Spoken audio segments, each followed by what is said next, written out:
और इसी बीच जोधपुर से बड़ी खबर है, जहां पर अनीता चौधरी हत्याकांड मामले को लेकर के बड़ी अपडेट सामने आ रही है।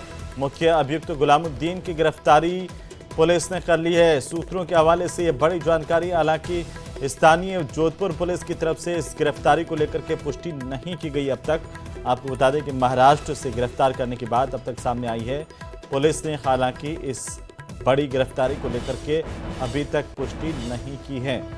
जोधपुर से इस वक्त की ये सबसे बड़ी खबर है। गुलामुद्दीन फारूकी इस जघन्य हत्याकांड का मुख्य आरोपी माना जा रहा है अब तक, और इसकी गिरफ्तारी को लेकर के लगातार पुलिस कोशिश कर रही थी। अभी जानकारी ये सामने आ रही है, हालांकि पुलिस ने इसकी पुष्टि नहीं की है कि गुलामुद्दीन की गिरफ्तारी हुई है।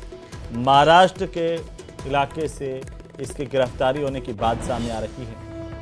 ज्यादा जानकारी के साथ हमारे संवाददाता जोधपुर से चंद्रशेखर फोन लाइन पर है। चंद्रशेखर, क्या अपडेट है अनीता चौधरी हत्याकांड को लेकर के इस वक्त? देखिए, बात करें तो जो एक खबर वायरल हो रही है जिसमें ये दावा किया गया है कि जो मुख्य आरोपी गुलामुद्दीन है उसे पुलिस ने महाराष्ट्र से गिरफ्तार किया है। हालांकि इस मामले को लेकर जो डीसीपी राजर्षि वर्मा है उनसे मेरी खुद की बात हुई और उन्होंने इस खबर की पुष्टि करने से इनकार किया है।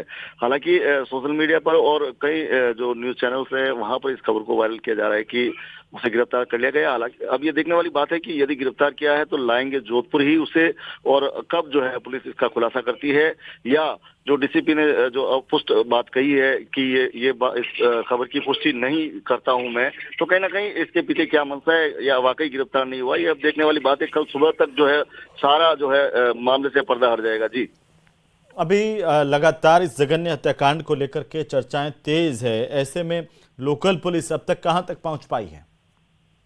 हाँ, देखिए, बात करें तो चूंकि डीसीपी ने पूर्व में ही बताया था कि कई टीमें गठित करके अलग अलग स्टेट तक जो है टीमें भेजी गई है, तो ऐसे में ये भी बात कहीं ना कहीं गलत नहीं है कि एक टीम जो है महाराष्ट्र गई हुई थी। अब देखने वाली बात है कि वो उसकी गिरफ्तारी हुई या नहीं हुई, क्योंकि सारी अपुष्ट खबरें सामने आ रही है और पुलिस की तरफ से स्पष्ट तौर पर कहा गया है कि इस खबर की पुष्टि नहीं की जाती है जब तक हमें खुद पुष्ट नहीं हो जाता कि गुलामुद्दीन गिरफ्तार हुआ या नहीं हुआ, तब तक चंद्रशेखर, अब तक इस हत्याकांड को लेकर के कितने लोगों की गिरफ्तारी हो गई है? उनसे पूछताछ में क्या कुछ इनपुट पुलिस को मिला है?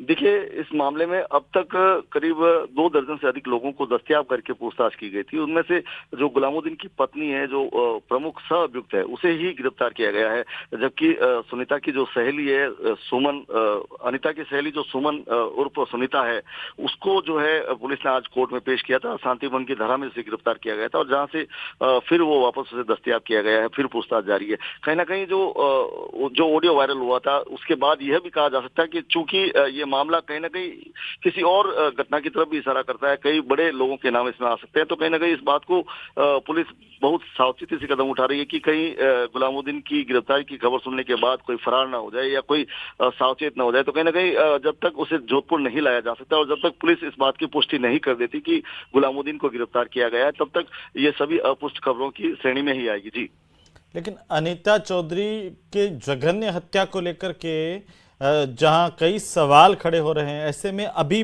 परिजन क्या कुछ कह रहे हैं?